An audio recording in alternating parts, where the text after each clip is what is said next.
Hello, this is Marshall Zukov, and here we are together again on YouTube. What I have here is just a quick look at the cover that I made here for my motorcycle on the Roadmaster. I've got all this stuff right here covered up, all the electronics, the custom dynamics load isolator, and some other wires leading to the skiing lights that are all underneath it. So I'll take that off in a second. I've been switching seats. The stock seat's going to go back on now with this aftermarket backrest. It's just a little pain to get in and out sometimes, but that's the nature of, wrenching on a motorcycle, I guess. So this is just a piece of leather. It's like a pretty thin, I don't know, less than a millimeter probably thin, or about that. Um, Nice red color. It's pretty close to the actual color of the motorcycle, burgundy metallic from the factory. So has having that been an online, random purchase from Tandy, it worked out pretty good. So let me get it off, and then it's just Velcroed here on the sides where all these staples are. Um, a little faster to staple it with this double-sided sticky Velcro that's on the other side, and then the other half of the Velcro stuck onto the fender. So here's the underside of it, the back side of it. It's kind of like the suede side of it. We can see the Velcro on here that I had stapled with a little pliers style stapler. So turning down to the top of the fender is the Custom Dynamics load isolator right here. So we can see all these green wires that I have coming out of it. And it does look pretty crazy. I extended these wires here because of the solo seat that I put on. The wiring harness that it plugs into over under here, there's just not hardly any room for anything, but especially to cram another wiring harness down in there with the backrest on there. So it does free up a bit more space once it's removed.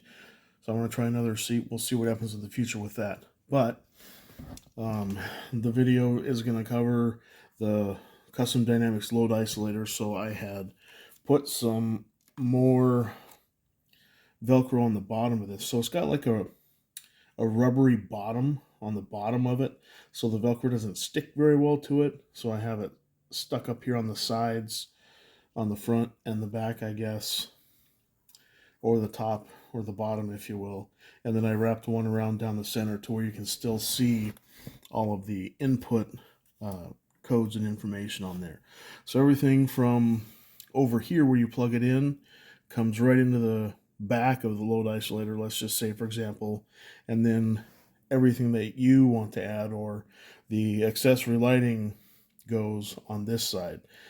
So what I did, since I have so many lights for one, which is what these little modulators here are from Skiing Lights, the P3 tail light, and there's an alert photon blaster turn signal function one that I have with the lights on the side. But the easiest way that I think it is, so you don't have to get a little screwdriver and screw these little screws up and down. It's like probably not going to be able to see anything here.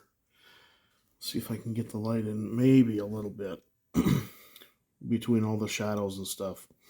But it's like a little door clamp, I guess is the best way to explain it.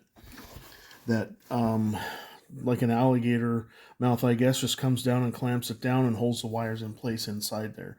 So for me, I thought it would be easier just to put one wire in and tighten it down once, and then use the Posilock connectors. So that's super easy modification, so you don't have to go screwing things and then with a little tiny screwdriver in here wear these threads out or something like that, whatever may happen. So that's my setup with the load isolator, and it's absolutely fantastic.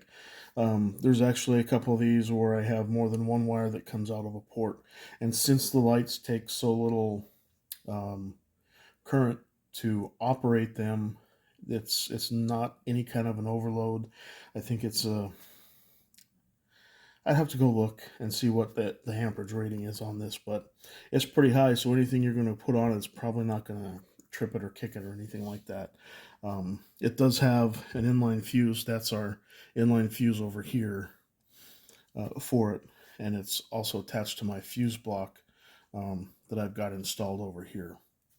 So just a quick look at the load isolator and how it's set up, and then how it's covered up. It was really dusty when I had, even with the passenger seat on, the stock two-piece seat. Just dust and dirt and stuff got up underneath it anyways. So this will be a nice additional level of protection just to keep dust. And I mean, it's certainly not waterproof, but not that anything was wet before. Hopefully keep it dry as well. So just look at the Custom Dynamics load isolator. Absolutely love it. If you're going to put a lot of extra things on any kind of motorcycle, I know Custom Dynamics really has the Harley market cornered for aftermarket lighting and the different models that they have, and they're coming along slowly. I think for Indian, they have some nice plug-and-play systems and things set up for Indian motorcycles. So this is on a 2019 Roadmaster. It's super easy, plug and play. There's harness piggybacks right in, so it's like it's its own separate relay. Basically, it's supposed to make itself invisible to the CAN bus system that's so sensitive to current on these Indian motorcycles. So without the load isolator, there's no way that I'd be able to have as many lights on it that I do have on it, and that can be seen in some previous videos on my channel. So I really like it. It's the only way I'd be able to do all this and have all this stuff on here. And skiing lights are the ones that I've been working with and have bought. I even put them on my POV as well. I trust them that much. I like them that much, and they're absolute practicality for enhancing your visibility, and especially in daytime driving and foul weather. So really, really got to thank Skeen for all the years that they've been providing lights to me, and as well as Custom Dynamics for this load isolator, because it wouldn't happen without it. So if there's any questions or anything, put them down in the comments. But for now, Marshall Zhukov signing out.